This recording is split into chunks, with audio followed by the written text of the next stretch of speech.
The weather is going to change in a couple of months, everybody, and it's not only going from an El Nino, it's going potentially towards a super El Nino. Definitely seeing a strong El Nino. Now, this is going to last all the way towards our hurricane season, especially into our peak this year, everybody, and it's going all the way into this winter of 2026-2027.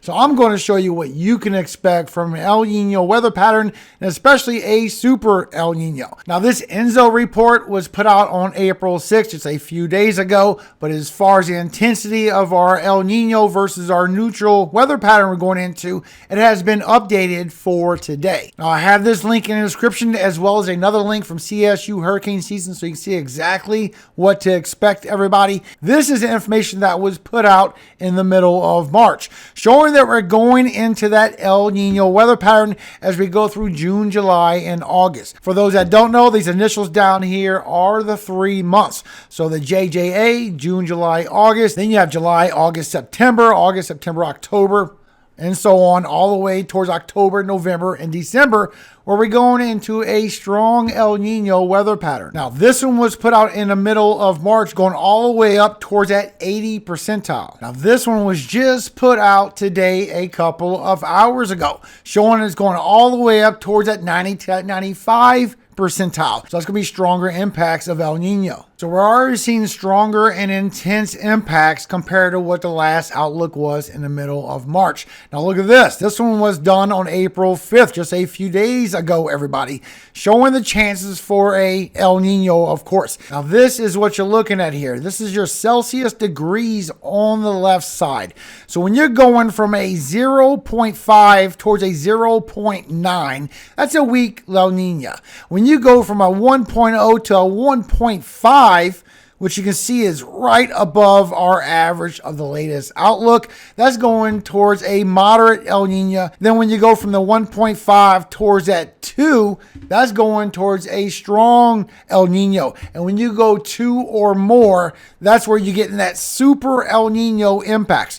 And you can see the ensembles that are in a good agreement here, showing that have a chance for a strong to a super El Nino. Now, this is the latest average right here. This dotted line showing so far a moderate towards a strong El Nino. Well, we have a good chance for this to keep going further north towards that 2 degrees difference where it could be a super El Nino, showing right now that we more likely will look at a strong El Nino on the low end of a super.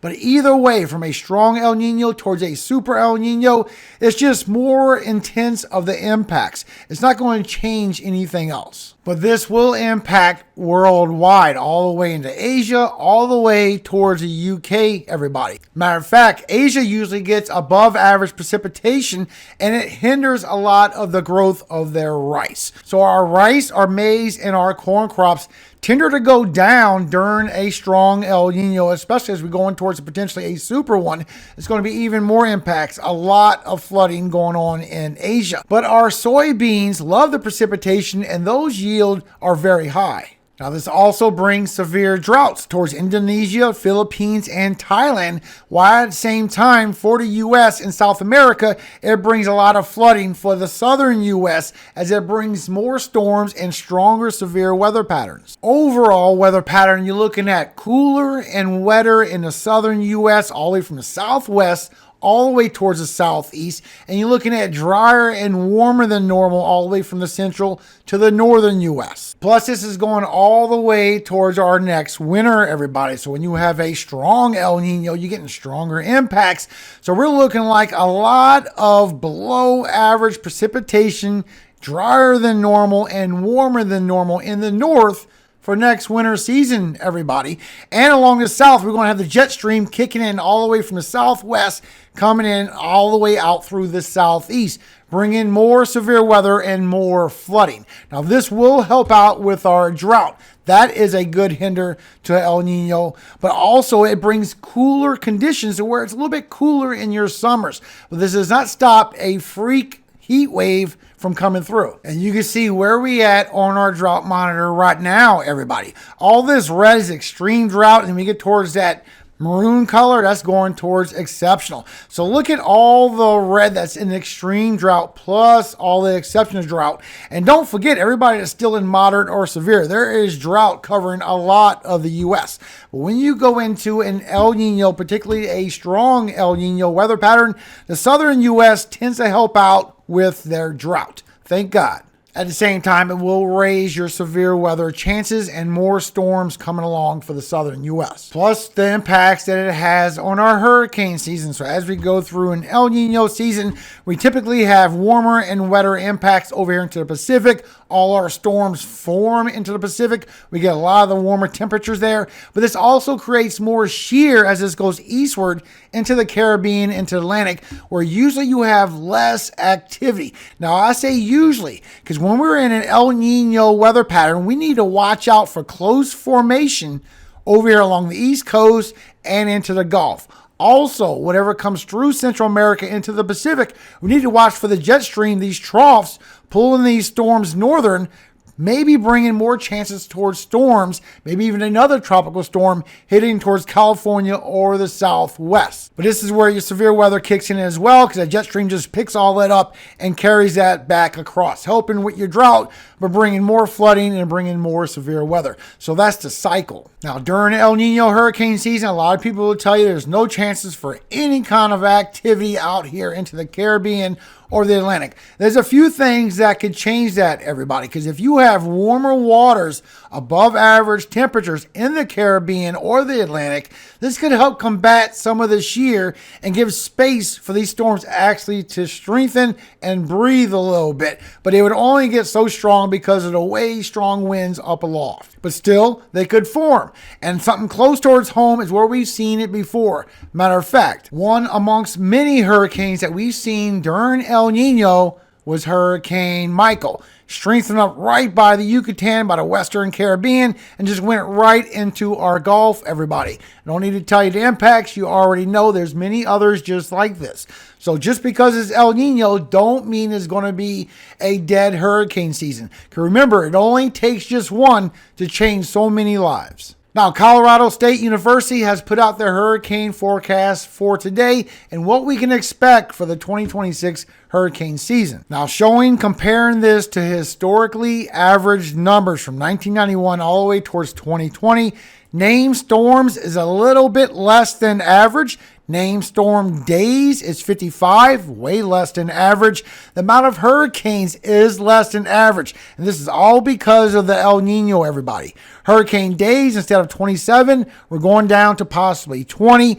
Major hurricanes, instead of that 3+, we might see 2. Remember, it only takes one. But this is the one right here, the ACE, the accumulated cyclone energy. Your chances to get a tropical system forming up to a strong hurricane possible, all the way down from an average of over 120 down to 90, everybody. And they are expecting this El Nino season to impact our hurricane season, everybody. So all the way from the coastline of the U.S. all the way into the Caribbean. This link is in the description below, so you can go read this in its entirety. But as far as the weather pattern in general, El Nino weather pattern will bring you cooler and wetter to the southern U.S., also to the northern U.S., it will bring you warmer than average and drier. So as you have a moderate to a strong to a whatever El Nino, means more intense of those weather patterns usually. So I mean, in the southern U.S., you will like the cooler temperatures that should be there for this summer, but also be aware of the flooding and more storms. If you're in the northern U.S., I know you like the snow, but next winter it's looking like you're going to have a well below average winter. Now, other things I'm still looking at, everybody, still showing in the Arctic Oscillation. This cold blast is coming down in the middle of the month.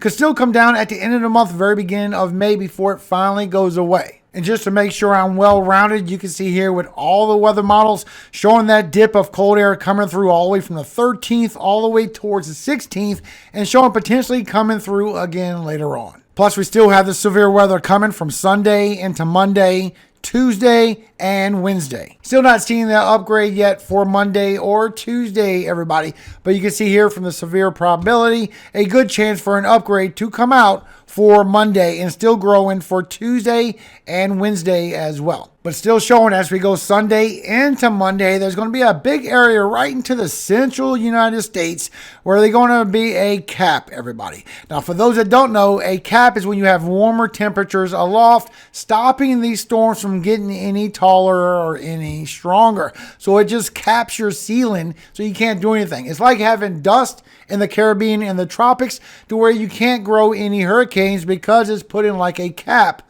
over the storms. So it's the same thing. And you can see the warm temperature staying there for Monday and coming back for Tuesday as well. So there is going to be storms still, northern and southern. But right here into the central U.S., it's going to be hard to get storms. Whatever does come through will be chances for large hail. So I'm still showing my forecast from this morning is absolutely 100% correct, everybody. The cap is in place. It's causing issues between the northern section and the southern section. These storms are not about to explode all over the place. We are going to have an outbreak. An outbreak is 6 reports. So I know we're going to have at least 6 reports. However, I don't think it's going to be a tornado outbreak. I think it's going to be a lot of large hail still. But that is your latest update of what is going on with the weather pattern as we go all the way into this winter, everybody. So tell me down below, what do you think about having the El Nino? Tell me what things you like and the things you don't like. Now me, I'm from Louisiana, born and raised in New Orleans my whole life. I'm up here in Wisconsin with my wife now,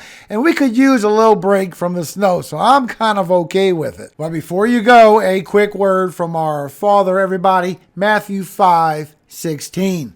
Let your light so shine before men, that they may see your good works and glorify your Father, which is in heaven.